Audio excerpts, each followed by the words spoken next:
29C, got the fucking juice. Silver's the new gold. Chris, this shit's fire.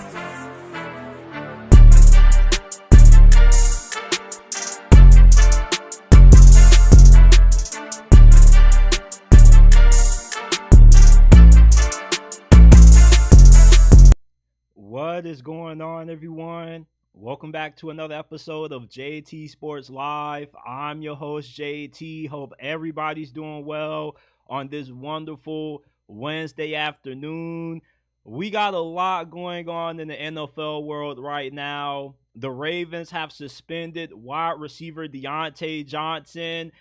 It's crazy how when they traded for him, the thought was he was going to be another piece to add to an already stacked team to help increase their chances of making it to the Super Bowl, getting over that hump, maybe getting past the Bills or the Chiefs in the postseason. And from what's going on right now, he may not even be on the team for too much longer. There's a rapper, platinum selling artist, Rod Wave, who out of all people unleashed King Bryce. I never would have thought that Rod Wave would have brought the best out of Bryce Young. So apparently, Rod Wave and Bryce had a phone call after he got benched. And ever since then, Bryce has been going up. I want to give my thoughts on that situation. There's a Super Bowl contender that NFL fans just refuse to acknowledge. Nobody wants to accept that this team has the possibility of maybe winning it all this year. It's absurd to me, and they got one of the best records in the NFL, by the way, as well. Jayden, Daniels, and Bo Nix, as good as how they've been this season, they don't deserve Rookie of the Year. I don't get how you can't give it to Brock Bowers. And speaking of Brock Bowers and the Raiders, how about Antonio Pierce? Y'all remember when at the start of the offseason, Max Crosby threatened to demand the trade if they didn't make Antonio Pierce the full-time head coach? He felt like Antonio Pierce, with the success that they had last year, finishing 8-9 after firing Josh McDaniels, that he was the right guy to make the Raiders a winner. Well, right now they are far from being a winner, and it looks like they are tanking for the number one pick in next year's draft. My boy Jameis Winston, for those of y'all who don't know this, Jameis Winston is my favorite NFL player of all time, and I feel like he deserves more respect than what he's receiving from NFL circles after his performance Monday night against the Denver Broncos. We got a lot to get into on tonight's episode. Shout out to everybody that's tuned in wherever you're watching, YouTube, X, Facebook. Smash that like button, give us a follow, subscribe, hit that bell icon so you don't miss when we drop new content and when we go live. If you enjoy this episode, you can give us a 5-star review wherever you get your podcast from, Apple, Spotify, Amazon. The links are down in the description down below, and let's dive into it.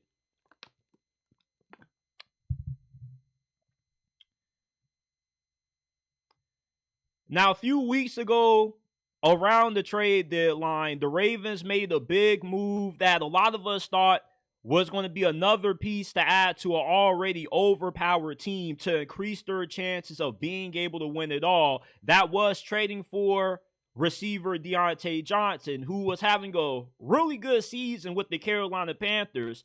They ship him off for a mid-round selection, and the thought was that Diontae Johnson was going to be another potent piece on an already explosive offense. You got him, Rashad Bateman, Zay Flowers, Mark Andrews, Derrick Henry, Lamar. There was no way that Diontae Johnson wasn't going to have a big impact on this team, right? Well, we haven't really seen too much of Diontae since the trade has been made, and against the Philadelphia Eagles, when Rashad Bateman got injured, I was ready to see Diontae Johnson step up. I was ready to see Diontae Johnson get some actual playing time. You know, when you first go to a new team, you got to learn the playbook. You got to get acclimated to the system. You know, you just can't get traded and hit the ground running right away. And I was really surprised to see Nelson Aguilar taking over in the spot that I expected Diontae Johnson to be in. I was saying to myself, why is Diontae Johnson not in the game? And one of the Ravens' biggest games of the year against the Philadelphia Eagles, a guy who's seeking a new contract at the end of this season, you would have thought that he would have appeared in this game. But no. We didn't see Diontae Johnson against the Philadelphia Eagles. Why? Was he injured? No. He didn't play against Philadelphia because this fool just refused to enter the game, which is insanity. How are you going to refuse to enter the game? Do you not want to play? Do you enjoy warming up the bench? Was it too cold for you? What was it, Diontae Johnson? You're trying to get paid. Why are you not going in the game? This is your opportunity to prove yourself. This is your chance to make a name for yourself for other teams when you hit the open market. All you did by deciding not to enter the game is further hurt whatever contract you have coming to you in free agency. Nobody's going to pay top dollar for you anymore. Nobody's even going to pay you bare minimum. You're probably going to get a low-end contract, a 1-year prove-it deal with whatever team signs you in the offseason. I've been a huge defender of Diontae Johnson. I always felt like he was overhated during his time with the Pittsburgh Steelers. Fantastic route runner, elite separator, pretty good after the catch, but he has a problem with drops, and he also has a problem with how he vibes in the locker room. He's not really one of those great character guys that you look for when you're trying to build a championship team. And with his actions, refusing to enter the game against the Eagles, it forced Ravens general manager Eric DeCosta and the rest of that front office to suspend him without pay for their next game, which is going to be against the New York Giants. And in my opinion, Baltimore has to cut Diontae Johnson. If you have a player that refuses to enter the game, that is the ultimate sign of disrespect. Imagine your boss tells you to go do something and you say, nah, I'm good. I'm just going to sit here. Most of us would have gotten fired. What makes Diontae Johnson any different from us? The only difference from the job he works and the job that me and you work is that he gets paid millions of dollars to play a simple game. He has a simple job. Go out there and make a play. And why would you just want to watch the game from the sidelines? Do you not want to have an impact? Do you not want to try to make a statement? You feel me? This doesn't make a lot of sense to me. And look, there are two sides to every story, but I don't really need to hear Diontae Johnson's side of this. I mean, Rashad Bateman got injured. That was your opportunity to go in, make some plays, make some more money for yourself, and instead you just choose to remain on the sidelines in the background. If you were injured and you couldn't play, you wouldn't have been getting suspended. You would have been on the injury report. You haven't really been getting that much PT anyway, so you have to be near 100% if you weren't already. So there's nothing that I want to hear out of Diontae Johnson as far as his excuse. There is no excuse to be made. The Ravens are one of the best ran organizations, not just in the NFL, but in sports. They normally don't have too many, sporadic players that have, weird behavior. And this is the kind of guy that Diontae Johnson has been. Not just with the Panthers and the Ravens, but with the Pittsburgh Steelers. And you are a locker room cancer when the Steelers are willing to move on from you, but yet they're still willing to tolerate all the shenanigans that George Pickens constantly does week after week. It speaks volume about you. Now, maybe if Diontae Johnson gets cut, he can go to a team that he actually wants to play for. Maybe he never wanted to be a Baltimore Raven. Maybe he wanted to play for the Kansas City Chiefs. Who knows? Maybe he wanted to play for the Browns or somebody like that. But this situation is just really weird to me because Diontae Johnson is not a garbage receiver. He's pretty underrated when he's actually on the field making plays, but I guess he doesn't want to make plays. He just wants to sit on the bench and do nothing all day. And like Mike Tomlin always likes to say, we want volunteers, not hostages. it looks like the Ravens have a hostage situation on their hands, and time will tell how this will play out. I could see the Ravens come into somewhat of a mutual parting of ways with him because they're not one of those organizations that you normally see these kinds of problems occur with. And they normally are a player-first organization. They put their players above everything. They treat their players really well. So maybe there's some more details that come out behind the scenes, but this is something you normally don't see out of a franchise like the Ravens that's pretty classy. Every player that normally has played for Baltimore only has nothing but positive things to say about them and how they run that operation. So if the Ravens are having these issues with Diontae Johnson, this is really going to hurt him when he hits free agency at the end of the season.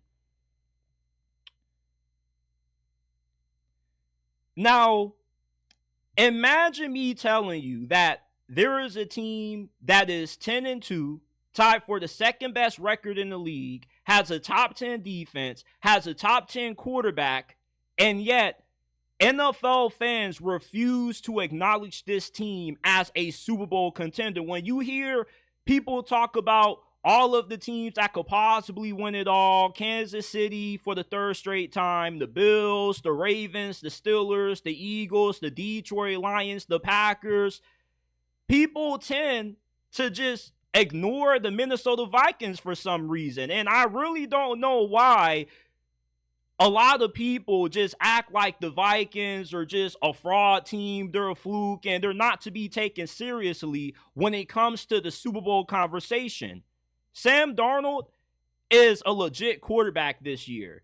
I get it. You know, when you have a guy who's been up and down, not really that good for the majority of his career, and he comes out of nowhere and plays at this high of a level, you're reluctant to believe that he can sustain this level of play throughout the entirety of an NFL season. But at this point, we only have about a month left of football in the regular season. And Sam Darnold has 23 touchdowns to 10 interceptions and is completing 67.6% of his passes. So at this point, when you're this late into the season, what you are is who you are. It's not a fluke. After Thanksgiving is when the pretenders separate themselves from the contenders, and that's normally when you want your quarterback to play their best football. Sam Darnold was in a little bit of a slump near the middle portion of the season, but over his last 3 games, he's played himself out of that slump. He's thrown 6 touchdowns and no picks. I don't get why more people are not talking about the Minnesota Vikings in terms of them being a legit Super Bowl contender, because they got a great defense. Brian Flores has this defense playing some fantastic football. They are 5th in the league in points per game allowed. They got the best run defense in the NFL, and they're 2nd in turnovers per game forced. And offensively, with all the weapons that they have, Sam Darnold is good enough to lead the Vikings to a deep playoff run and possibly a Super Bowl appearance, because the majority of the NFL's best quarterbacks are in the AFC. Outside of Matthew Stafford and Jalen Hurts, there aren't really too many high-level quarterbacks in the NFC. Jordan Love is too inconsistent for me to put a lot of stock in him being an elite quarterback. He's a good quarterback. When he's playing his best football, he is an elite quarterback, but he's just so sporadic in my opinion. Jared Goff is good, but I don't think the gap between how well Jared Goff has played and how well Sam Darnold has played this year is that wide. And with that, there's a good path for Minnesota to not only make a deep playoff run, but also get into the Super Bowl, because I like the Lions, but once you get into the playoffs, that's really when we're going to find out who you truly are. The Vikings are a well-coached team, and the last time they played the Detroit Lions, they only lost by 1 possession. And they got some really good wins against the Texans, the Green Bay Packers with Jordan Love, the Arizona Cardinals. This isn't one of those teams that is benefiting off having an easy schedule and beating up on weak teams. They got some pretty quality wins here and there. And yeah, they have had a few losses that made you kind of scratch your head. But overall, The Vikings, with how good they've been on both sides of the football, offensively and defensively, and the consistent quarterback play that they've been getting out of Sam Darnold, they need to be accepted more as a Super Bowl contender. You guys have to stop refusing to acknowledge how good the Vikings are. You don't get to 10-2 tied for the second best record in the league if you're not a good team. We've seen teams falling off before, but the Vikings are too well coached for that to happen. Brian Flores is most likely going to end up being a head coach eventually, whether it be next year or the year after. He's going to get another opportunity sooner rather than later. He's the best defensive coordinator in the league at the moment. I just don't understand why we just keep refusing to acknowledge how good the Minnesota Vikings are. They deserve to be in that Super Bowl conversation. They got as many weapons on offense as what the Detroit Lions, the Philadelphia Eagles, and the Green Bay Packers do. Jordan Addison, TJ Hawkinson, Jay Jetta is arguably the best receiver in the league. Aaron Jones has played some pretty good football in spite of the injury issues. A good offensive line. You feel me?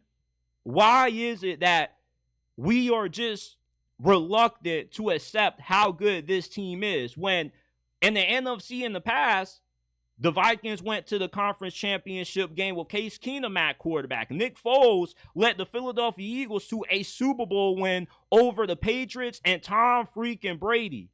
This is a conference that hasn't really been known for high-level quarterback play. So therefore, even if you don't view the Vikings as a Super Bowl contender because you don't believe in Sam Darnold, the team around him overall is good enough to help elevate him and to make a deep postseason run. Shout out to everybody that's tuned in. Shout out to my guy, Anthony Williams. Shout out to everybody that's watching YouTube, X, Facebook. Smash that like button. Subscribe to the channel, hit that bell icon if you're new. Give us a 5-star review if you enjoy. Giving us a 5-star review means a lot. It's the equivalent to donating $1,000 to the channel. Helps us out a lot. Great way to support the pod, and it only takes 15 to 20 seconds to do. Wherever you get your podcast from, Apple, Spotify, Amazon, go ahead, give the JT Sports Podcast a review. The links are down in the description below.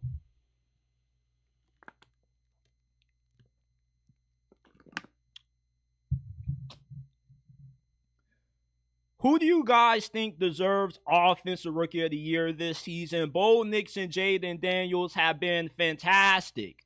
I mean, Jayden Daniels has the 5th best QBR in the league. He has a 21 total touchdowns to 6 interceptions. Bo Nix has been playing lights out the last month and a half. He also has 21 total touchdowns, 17 through the air, 4 on the ground. He's completing 63.8% of his passes.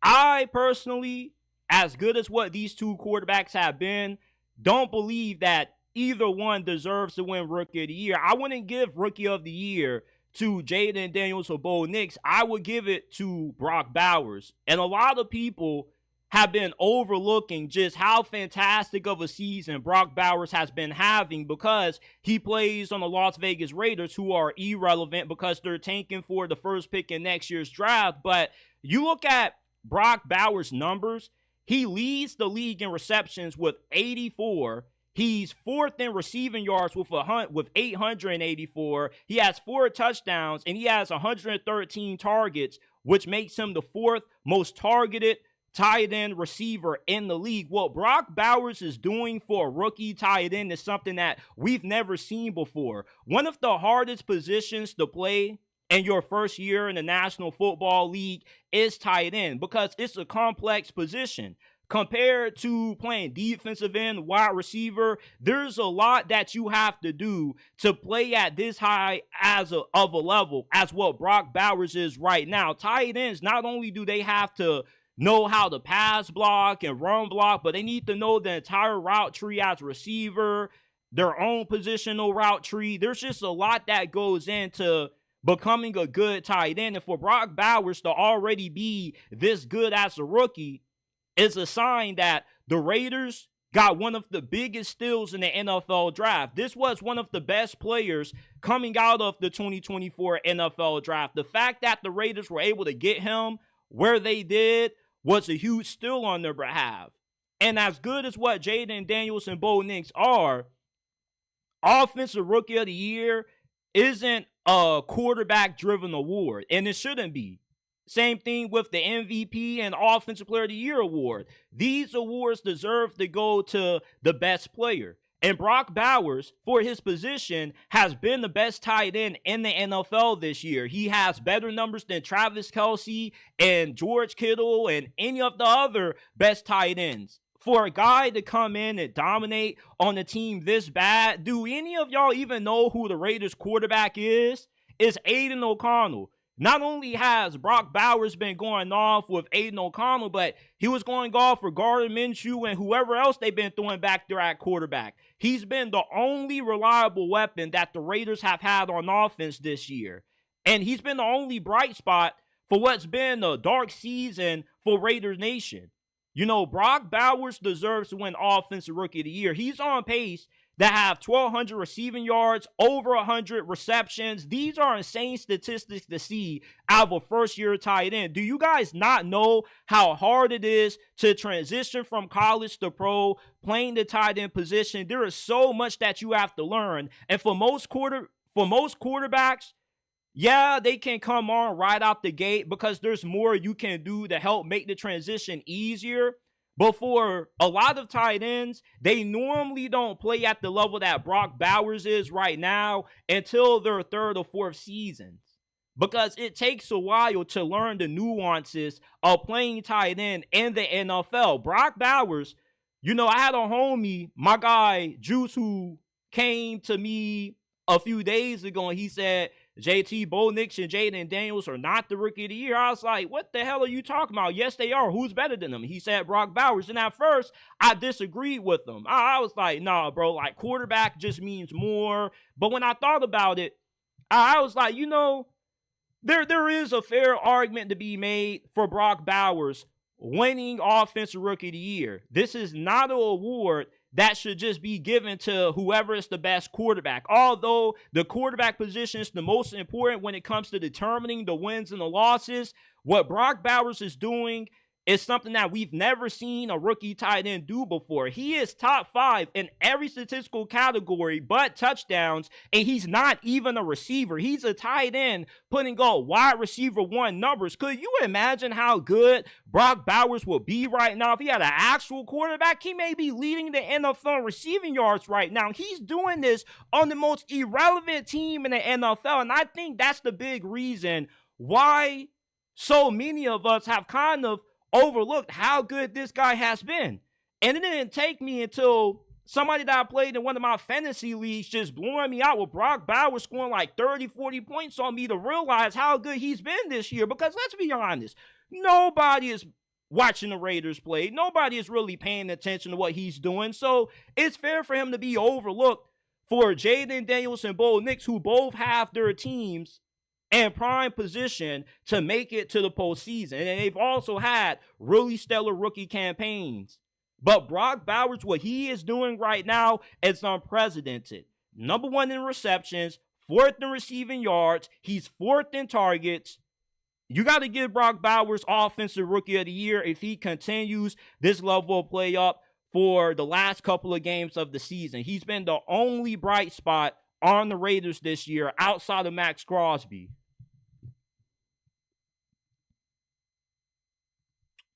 Let's move on to what a lot of you guys are tuned in for. Bryce Young, all of a sudden out of nowhere, has looked like a quarterback that you draft with the first overall pick. And it's been so random how Bryce Young went from being the worst quarterback in the league, looking like the biggest bust in NFL history, worse than Jamarcus Russell, to all of a sudden, after taking over the starting job again from Andy Dalton, he's played some really good football. And I've been wondering, you know, what just happened to get Bryce Young all of a sudden doing the 360, going from playing garbage to great within the span of less than a year? Or in season, as I should say, because this is one of the biggest in season improvements that I've ever seen out of a quarterback. what is it that has unleashed King Bryce? What is it that has brought Alabama Bryce finally to the NFL? Well, Rod Wave, a few months ago, after Bryce Young had got benched, there was a clip going around of Bryce listening and singing one of Rod Wave's songs out loud. Rod Wave caught wind of this, and he told Bryce Young, hey, call me, bruh. And I don't know what Rod Wave told Bryce Young during this conversation, but whatever he did, it unleashed King Bryce, because ever since Rod had that conversation with Bryce Young, he's thrown 6 touchdowns to only 3 interceptions, and he's been playing some incredible football. I mean, against the Kansas City Chiefs, he was going toe-to-toe with one of the greatest quarterbacks to ever play this game. Bryce Young has been incredible over these last couple of weeks since having this conversation with Rod Wave. And for some of you guys who don't know who Rod Wave is, you're not really that in tune to music. Rod Wave is one of the biggest artists of my generation. For the guys who are like Gen Z, 22, 23 years old, Rod Wave is a really great artist. And if you haven't listened to Rod Wave, go ahead and check him out. He's not really a rapper. He's more of he's like a blend of a rapper and an R&B singer. And he just has a different sound from everybody else that you hear. And that's why he has such a massive fan base. That's why he does so great numbers when he drops albums. He always sells over 100K. He has a really dedicated audience because he has great music. And I guess maybe Rod Wave, when he was talking to Bryce Young, he said, hey, bro, if you don't play better, I might not ever drop again. And when Bryce Young was finally asked about his conversation with Rod Wave, this is what he had to say. Bryce, everybody wants to know, what did Rod Wave say to you? Yeah, like 3 people done asked me that today. I mean, obviously, I'm not gonna say like the specifics, but he was just cool, like just. Bryce, everybody wants to know, what did Rod Wave say to you? Yeah, like 3 people done asked me that today. I mean, obviously, I'm not gonna say like the specifics, but he was just cool, like just he had just like hit me when I got benched and everything, just being supportive, like just send support. So I was definitely grateful for that. Super cool. So yeah, definitely appreciate it. How do you guys know? Yeah, man, I don't know what Rod Wave told Bryce Young, but whatever words of encouragement he gave him, it worked. Maybe the Carolina Panthers might have to give Rod Wave a spot on their staff. If you got Bryce Young playing this well after this conversation, you might be one of the greatest motivational speakers of all time. Because, listen, y'all all know that I was a huge Bryce Young stan when he was coming out of Alabama. I was really high on him, and I defended this man religiously over the course of this past offseason. And, after how bad he looked his first 2 games this season against the Chargers and against the Saints, he couldn't even get the Panthers offense past the freaking 50-yard line. And that's why I kind of turned on Bryce. I was like, this guy had me fooled. I really thought that this man was going to become an all-time great quarterback. With how well he played at Alabama, I thought that there was 0 chance in hell Bryce Young was ever going to be a bust. So, of course, I ended up turning on Bryce, because I can't keep on going to war for somebody that continues to play garbage. Well, ever since he got benched and, he's regained the starting role again, and he had this conversation with Rod Wave, he's been playing some really good football. Maybe Rod Wave just... One thing about Rod Wave, if you listen to his music, it hits different from everything else because he just knows how to speak to your soul. You feel me? And if you listen to Rod Wave, you know what I'm talking about. Like that Rod Wave, that Ribbon in the Sky, that Pray for Love, it just hits different. Like Rod Wave just knows how to talk to your soul.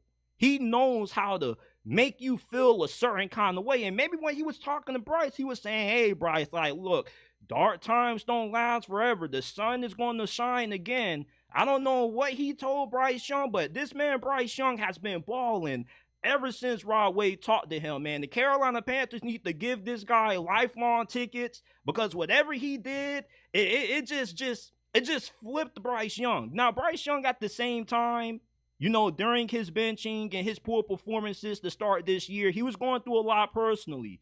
He had a breakup with Patrice that ended up dumping him and getting with a basketball player for the Philadelphia 76ers named Tyrese Maxey. She was a treat.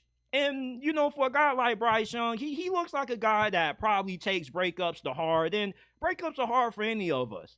And the best person there is to talk to about these kinds of situations is Rod Wave. He's been through so many of them. If you listen to his music, he talks about all of the relationship issues that he has had, how he's been kind of broken from them. And Bryce Young, the first 2 weeks of this year, he looked like a broken quarterback. So maybe him being able to connect with Rod Wave and talk to him about some personal struggles, some professional struggles was what he needed. Because when you're in the NFL, let's be honest. Yeah, you have friends that you can call, but how many people can truly relate to being in your position?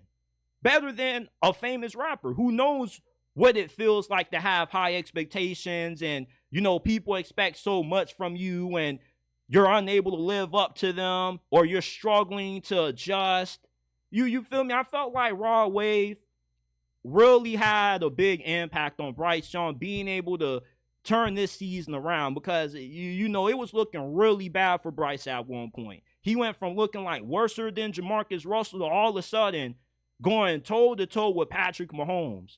And the only games that the Panthers have lost during this stretch of Bryce sanity have been when Bryce wasn't on the field, similar to when he lost to Alabama. The only time Bryce Young ever lost playing under Nick Saban was when he never had an opportunity to get the ball in his hands to win the game. That's how good Bryce Young was.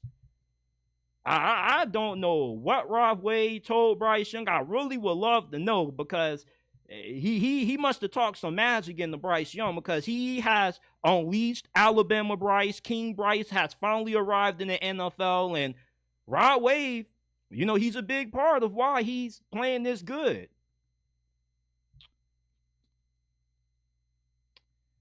Jameis Winston, to me, is the most underrated and disrespected quarterback in the NFL. For the life of me, I never understood why it has taken so long for Jameis Winston to get another opportunity as a starting quarterback in this league. Because say what you want about his turnover issues. We saw the nuclear game that he had Monday night against the Denver Broncos. He threw 6 touchdowns, 4 to the Browns, 4 to the Denver Broncos. But I'd rather have a quarterback that turns the ball over a lot but can put points up on the board for me than just have a quarterback like Deshaun Watson, Daniel Jones, Aiden O'Connell, Will Levis, who just can't move the ball for me at all. Jameis Winston, for as turnover prone as what he is, at least you know that you have a quarterback that is capable of leading you down the field and putting points up on the board. I'd rather have a quarterback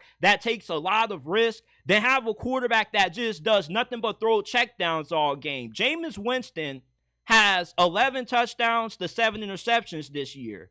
And we kind of forget how he led the Browns to that comeback win against the Baltimore Ravens not too long ago. He had 3 touchdowns in that game and no interceptions. The Cleveland Browns, with how their cap situation is looking due to the bad contract that they paid Deshaun Watson, they really don't have any options in terms of finding a better quarterback than what they already have right now in Jameis Winston.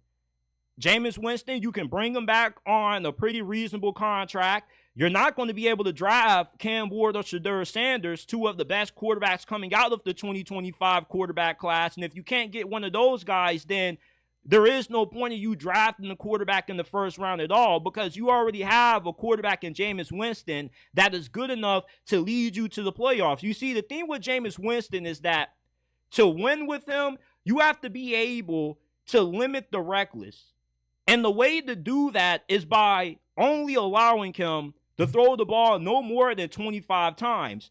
Y'all forgot how good Jameis Winston was Sean Payton's final season in New Orleans. Before Jameis Winston had that season-ending injury in 2021 against the Buccaneers, he had the New Orleans Saints at 5-1, 5-2, I believe, on top of the NFC South Division. This is with Tom Brady playing, by the way. And Sean Payton had Jameis Winston playing the most efficient football of his career. He had the best touchdown to interception ratio in the league at that time prior to going down that season-ending injury. So Jameis Winston has showed that if you are playing in the system that can put a cap on how many times you're asking him to throw the football, you can win with him. Jameis Winston is one of those quarterbacks that, as long as you're not relying on him to win the game for you by throwing 40 and 50 times in the game, he can take care of the football. But the more you ask Jameis Winston to throw the ball, the more you increase his chances of making a mistake because he's an aggressive quarterback. But in a league where you have so many quarterbacks that are scared to take shots downfield, that only want to dink and dunk to get their way down the field, it's refreshing to have a guy that actually, increases the productivity of your offense. A guy who makes your offense more explosive. And from a fantasy football standpoint, Jameis Winston is a fantasy football cheat code. You can have him throw 4 touchdowns, 3 interceptions, and he still has over 20 points in the game. Look at how good Jerry Jeudy has been with Jameis Winston. Jerry Jeudy has been one of the biggest disappointments in NFL draft history. If you look at all of his fancy footwork videos in the offseason, him doing all of these crazy routes, running the entire route tree to perfection, you would think Jerry Jeudy is one of the best receivers in the NFL, but the production just hasn't matched, the hype. But ever since Jameis Winston has taken over, Jerry Jeudy has had the best season of his career. The dude just went for over 200 yards against his former team on Monday Night Football. Cedric Tillman, when they got rid of Amari Cooper, I was excited to see what Cedric Tillman could do because I felt he was one of the more underrated receivers coming out of his draft class. I felt he was better than Jalen Hyatt. And when Cedric Tillman was healthy, he was making a lot of big plays with Jameis Winston. Because of Jameis Winston taking over at quarterback for the Browns, he's helped everybody realize just how good this team is. Does he have to do a better job taking care of the football? Yes, but this is what comes with Jameis Winston. Jameis Winston is more closer to Brett Favre than what Jordan Love is, in my opinion. This dude is the ultimate gunslinger, the ultimate risk taker. And I have no problem with the guy throwing a couple of interceptions as long as he can put 20 points or more on the board for me. Throwing 2 interceptions that result in pick sixes, that's a different story. But 9 times out of 10, the chances of him throwing, 2 interceptions in the game are pretty much slim to none. But I remember when Jameis Winston had that 30 for 30 season when he threw 30 touchdowns, 30 interceptions, but threw for over 5,000 yards. You can see the best and worst out of Jameis Winston at times. But for the Browns, with the quarterback play that they've gotten out of Deshaun Watson the last couple of years, it makes a lot of sense to continue to roll with the Jameis Winston machine for at least 1 more year. He could be a really good bridge quarterback. And if you are a team that needs a quarterback like the Raiders, the Giants, the Titans, or anybody else, and you don't want to trade up for one in next year's draft, Jameis Winston could be a good alternative for you. Imagine what he could do on the New York Jets with Devontae Adams, Garrett Wilson.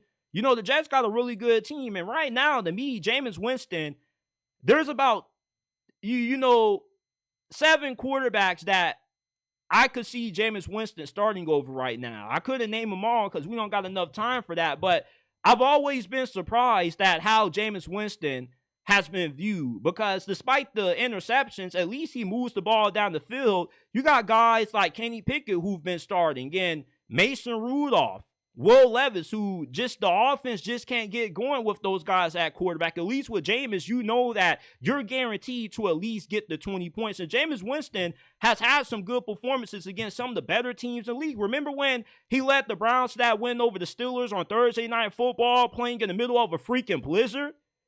The Steelers couldn't really throw the football that effectively in that game, but Jameis Winston could. Jameis Winston outplayed Russell Wilson. He somewhat outplayed Lamar Jackson when they went head-to-head. Jameis Winston, to me right now, is a top 20 quarterback. If you are a quarterback-needy team and you don't really want to invest all the capital to trade up for Shedeur or Cam Ward, Jameis Winston is the next best thing on the market. For the life of me, I've never understood why the perception of Jameis Winston has always been so low just because he's a turnover machine. You can corral the turnovers if you don't ask him to win games throwing the ball 30, 40 freaking times. Sean Payton did it. So if Sean Payton can do it, why can't anybody else?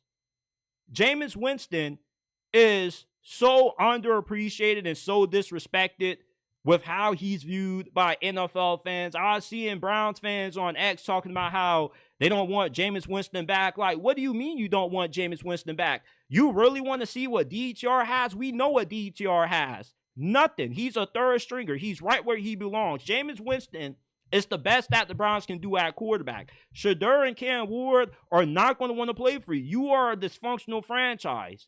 Shedeur, Deion Sanders already said that he's going to make sure he goes to the right situation. I don't see how he allows Shedeur to go to Cleveland. And I don't even think Cam Ward will be on the board when it's your turn to pick, because with how good Jameis Winston is, you're not going to be picking that high in the draft. You're going to rattle off at least 2, 3 meaningless wins that take you out of position to even be able to land any of the top signal callers. So you might as well roll with Jameis Winston for another year.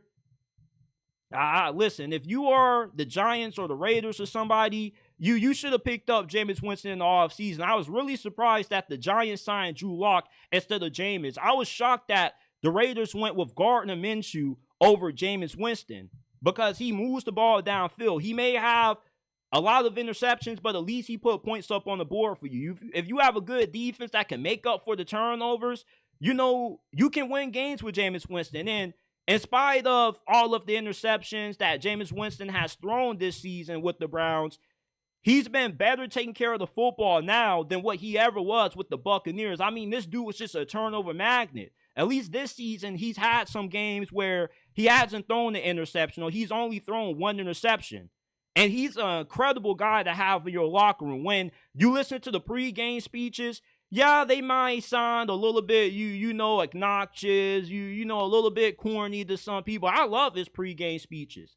But no matter how you feel about them, the players love him. You know, when they look at Jameis Winston and they hear these pregame speeches, they get amped up. They really have rallied behind Jameis. And with how bad this season has gone for the Browns, it's refreshing for Kevin Stefanski to have a guy that can still keep the morale of the team high, that can still have guys wanting to play good football and not just mail it in on the season just because they're out of playoff contention. A big reason why the Browns are still a competitive football team is because of Jameis Winston. If they still had Deshaun Watson out there and it was still this bad, the team would be getting blown out by 30, 40 points. Jameis Winston has brought an infectious energy into this Browns franchise that was definitely needed with how bad the Deshaun Watson situation has turned into. And it's to the point where you might just have to eat taking the NFL's largest dead cap hit in league history just to get rid of Deshaun Watson. So having a guy like Jameis Winston, very likable guy, good at the podium, funny, entertaining, you know, it just makes a bad season more tolerable to get through. If you're Kevin Stefanski, you're looking forward to coaching games with Jameis Winston. You might not be playing for anything, but you know that with Jameis Winston, you can be competitive in a lot of games. And it's fun to have a guy like Jameis Winston in that quarterback. Even with the interceptions, you know, at least he moves the ball. At least he has some explosive plays. There's a few more things I want to hit on before we get up on out of here. Do y'all remember at the start of this year when Max Crosby threatened to demand a trade from the Raiders if they didn't make Antonio Pierce the full-time head coach? Max Crosby and the Raiders organization really believed that Antonio Pierce, with the success that he had last year, helping the season turn around, finishing with the 8-9 record after firing Josh McDaniels, they thought that Antonio Pierce was going to make this team a winner again. And then you go into this season with all this optimism about how good the defense could be, how you could overachieve, possibly win anywhere between 7 to 10 games, just to end up the last month of the season, not only not competing for a spot in the playoffs, but also being worse than what you were last year and pretty much mailing it in on the season, trying to tank for Shedeur or Cam Ward in next year's draft. To me, the Las Vegas Raiders got fooled by Antonio Pierce. This dude was fool's gold. He's the prime example why you never really listen to player opinions when it comes to making head coaching decisions. You have to go with the guy who you feel, as the owner, as the GM, is the most qualified that help you win games. Because a lot of these players, it's like having a substitute teacher.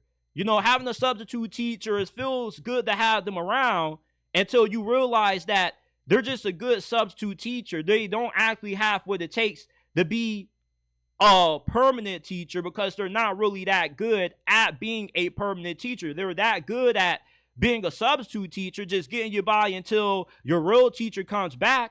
But when you take a substitute teacher and you try to make them a full-time teacher, sometimes it doesn't always work out because they're not really that qualified to be in that kind of position. And Antonio Pierce is one of those coaches that it looks like he's in over his head. He's a good coordinator. He's a good positional coach, but he's not a good head coach.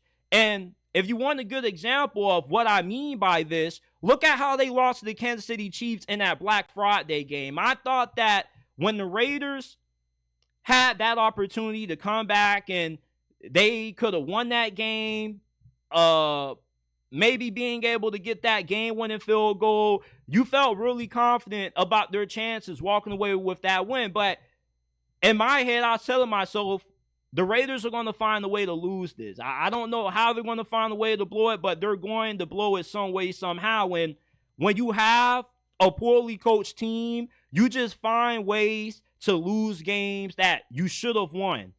And there's been a couple of losses that the Raiders have had this year that they lost because the coaching just wasn't that good. Look at the Chicago Bears. Look at all of the close games they lost this year because they were a poorly coached football team. When you are a poorly coached team, you find ways to lose games that look like they were gift wrapped it to you.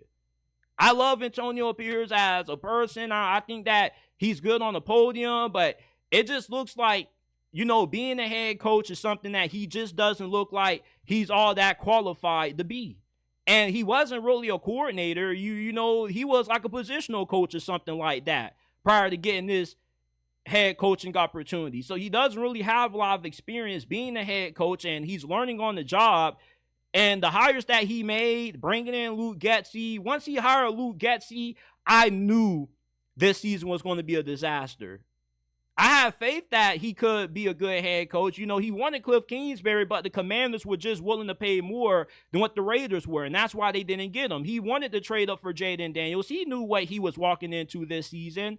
And although you don't have a good quarterback, you do have a boatload of injuries. You paid a lot of money to Christian Wilkins in the offseason. You were really optimistic about how good him and Max Crosby were going to make this defense. But there were several games this year that the Raiders lost that they could have won if they had slightly better coaching. Look at what the Chargers are doing with Jim Harbaugh. Look at what Sean Payton is doing with the Denver Broncos. The Denver Broncos coming into this season have a projected win total of 5.5 wins. And they've already smashed that, and they are en route to making the playoffs. Why can that not be the Raiders? Why can't the Raiders not overachieve despite not having a good quarterback? Because you don't really have that good of a head coach.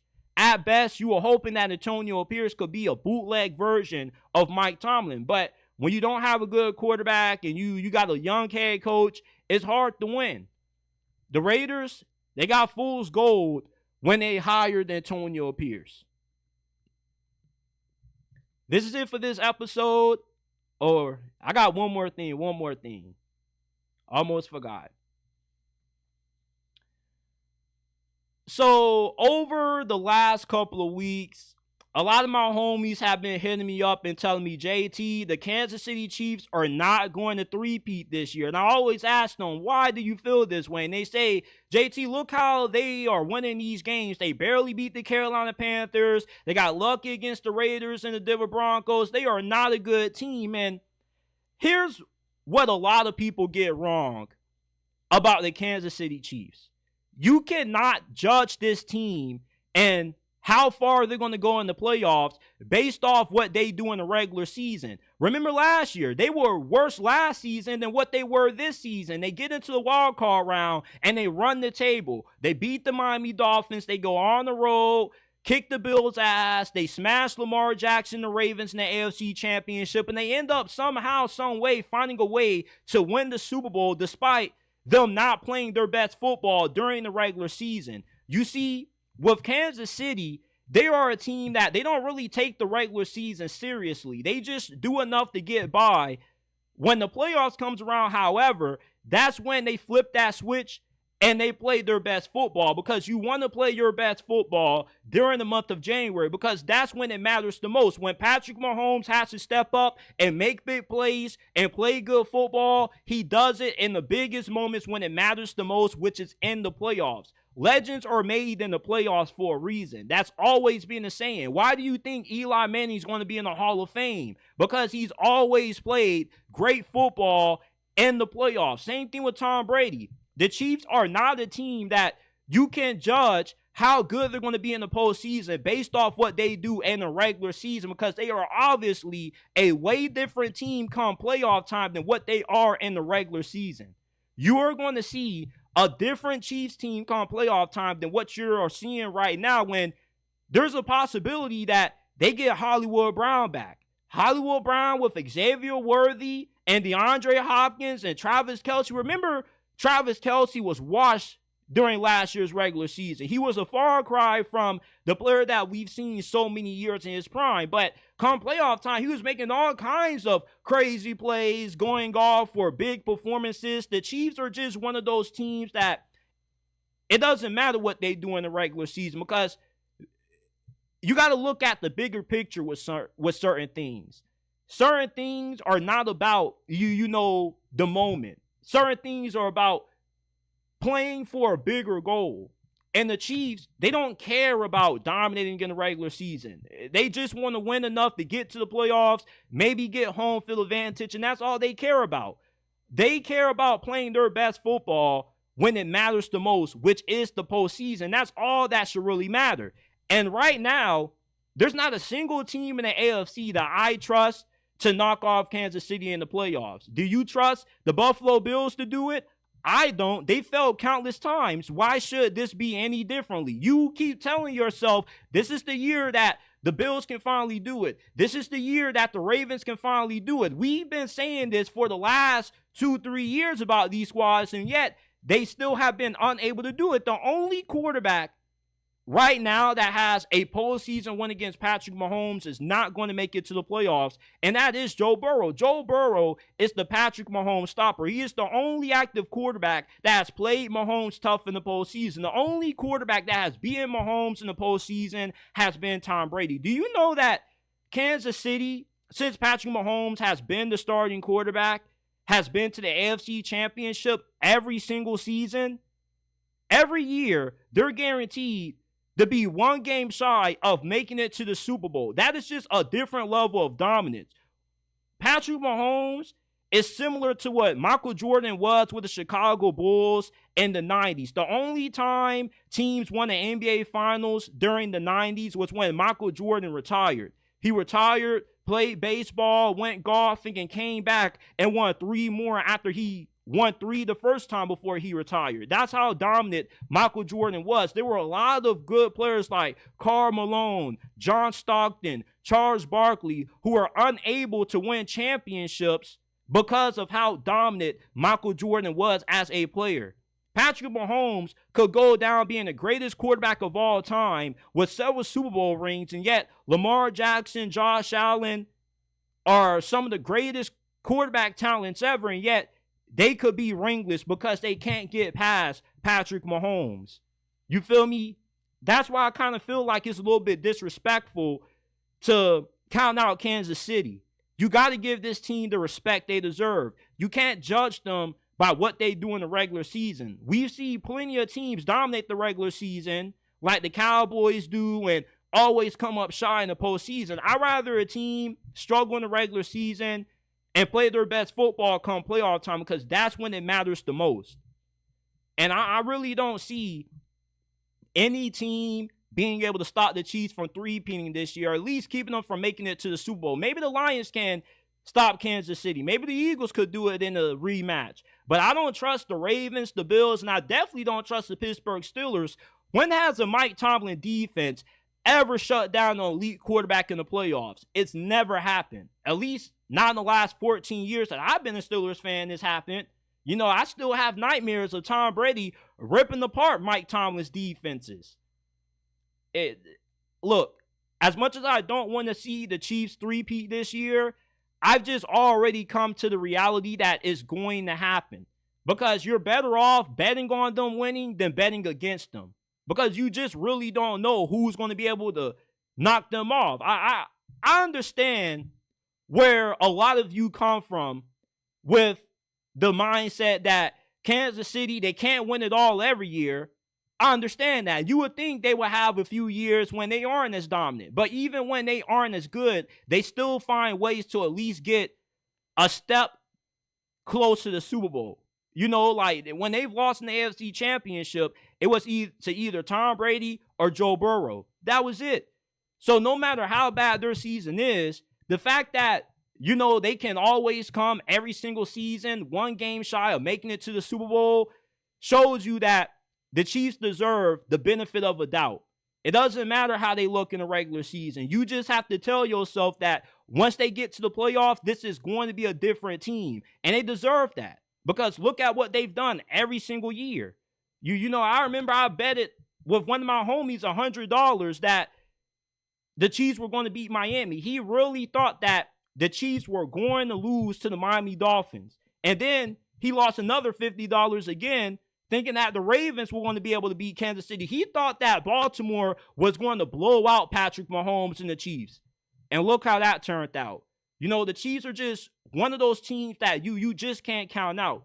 And they are the perfect example of, you know that metaphor people have, if you have a billionaire mindset, you could go broke, but with your mindset, you could still get it all back. That's Kansas City. They have the true heart of a champion. They could be the worst team in the NFL in certain games and still find ways to get to the Super Bowl just because of their mentality. They just know how to win. They don't always win pretty, but the NFL isn't college football. It's not about style points. It's about winning. And Kansas City still has arguably the best record in the NFL up there with the Lions. And no matter how ugly they win, a win is a win in today's NFL, and that's all that matters. We've seen the Chiefs beat good teams. We've seen them beat bad teams. The only team they lost to are the Buffalo Bills. But the Buffalo Bills always seem to have Mahomes and the Chiefs number in the regular season. But come playoff time, though, they're never able to get it done. So I get where y'all come from with the mindset that they can't win it every year, but they kind of can. You kind of have to give them that benefit of a doubt. The fact that they always come a game short of making it to the Super Bowl if they don't make it shows you how good this team is. The Chiefs are a machine. They're a conveyor belt. Their mentality, their strategy, the way they go about, you know, managing the season. I'd rather bet on Kansas City winning it all than betting against them winning it all, because it just isn't a smart investment. You either lose money betting against the Chiefs or lose money betting on the Chiefs. I'd rather lose money betting on one of the greatest quarterbacks in NFL history. This is it for this episode of JT Sports Live. I appreciate you guys for tuning in. Before you get up on out of here, do me a favor, smash that like button, subscribe to the channel, hit that bell icon if you're new so you don't miss when we drop new content. Remember, we are not just a YouTube channel. You can find us on Apple, Spotify, Amazon, wherever you get your podcasts from. The JT Sports Podcast is available. I appreciate you guys for tuning in.